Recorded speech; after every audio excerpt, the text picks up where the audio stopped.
Going through your comments, thoughts, questions about the face coverings on children conversation. And I will be sharing my thoughts in a very gradual way. So thanks for all your responses. I got more responses than ever, which tells me that people want to hear this conversation and want to have space to talk about it.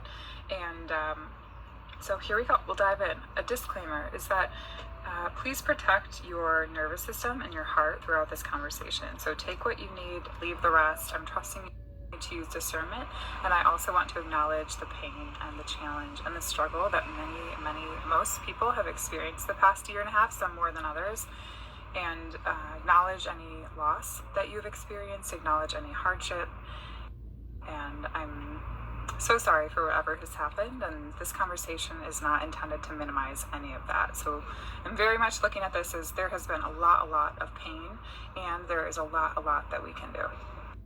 First, I want to think about parenting or caregiving style. So when we have an authoritarian, power control, dominant type, and on the other side, a permissive, loosey-goosey, anything goes, no boundaries type, or finally in the middle, there is this compassionate leader, clear boundaries, clear expectations, there's room for questions, room for curiosity, room for mistakes and learning and growth and evolution, and how all of these styles, all of these different types of being come into play when it comes to the current climate.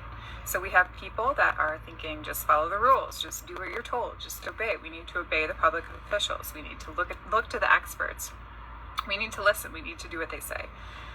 Then there's this other group of people that are saying, no, this doesn't exist, nothing's happening, we don't need to do anything, we're going about our lives, like no, nothing is happening. So on one side of it, there's that power control, obedient over everything, compliance-driven, dominant way, which is well intended. People are wanting to care in the way that they feel is best. They're wanting to support humanity in the way that they feel is best.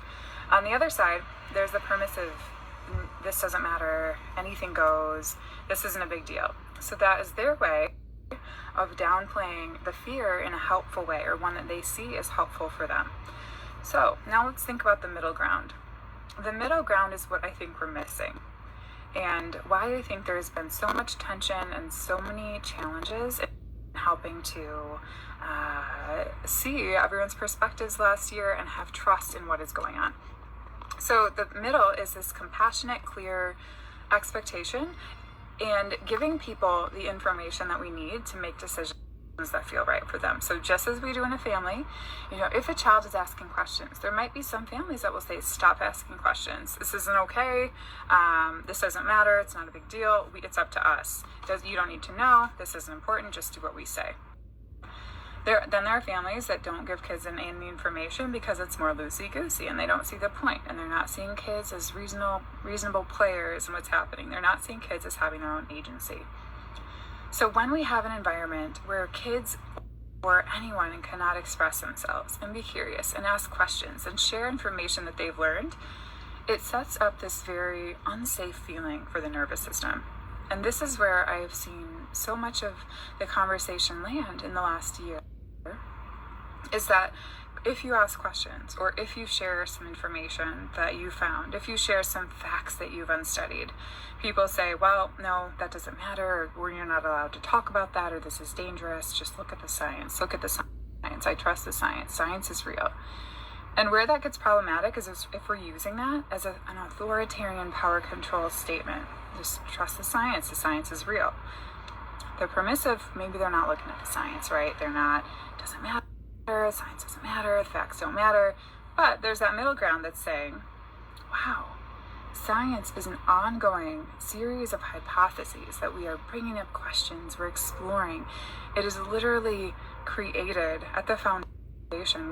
We are developing hypotheses. We are sharing our thoughts. We think, oh, maybe this could be a possibility. And then there's a whole process, this scientific process of questioning and proving ourselves wrong and sharing information and failing and trying again and failing and trying again.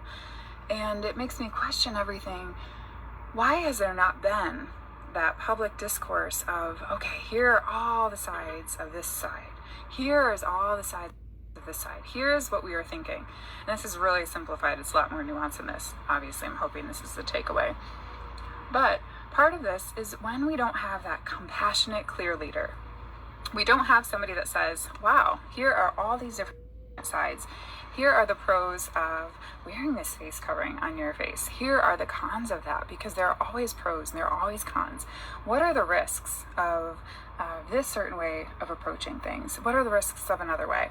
And why is some information being left out? Why is some information not being able to share? So for example, anything that gets censored or shut down. Why is that? And what does that do for trust and for relationships? So if we have a child that's picking up on tension, for example, in the family system, and the parents say, no, nothing's going on, don't worry about it, nothing's going on here. The child feels unsafe at the core because it's a threat to security, because we don't know what's going on. You can sense the tension, but there's no understanding of what's going on. There's no clarity around it. So the very first thing I want to talk about, and this will be all for today, is thinking about what type of environment we're setting up for ourselves, what type of environment is set up for what is around us, who are we surrounding ourselves with right now, and what is the impact on that in our nervous system. So anytime somebody shares something different, is it threatening to you? Because often we have a reactivity when something comes up that doesn't match our belief system. There's a threat to our nervous system because we don't have a match for that information within us. So it's that discomfort of learning, it's the discomfort of growth, it's the discomfort of somebody believing something you didn't, and moving through this illusion that everybody thinks like we do, and everybody has a perspective that we do. So that is all for today, and we'll continue to talk about this conversation because it's so nuanced and there's no way that I can share all of the ins and outs, but this will get us started for today, and there's more to come.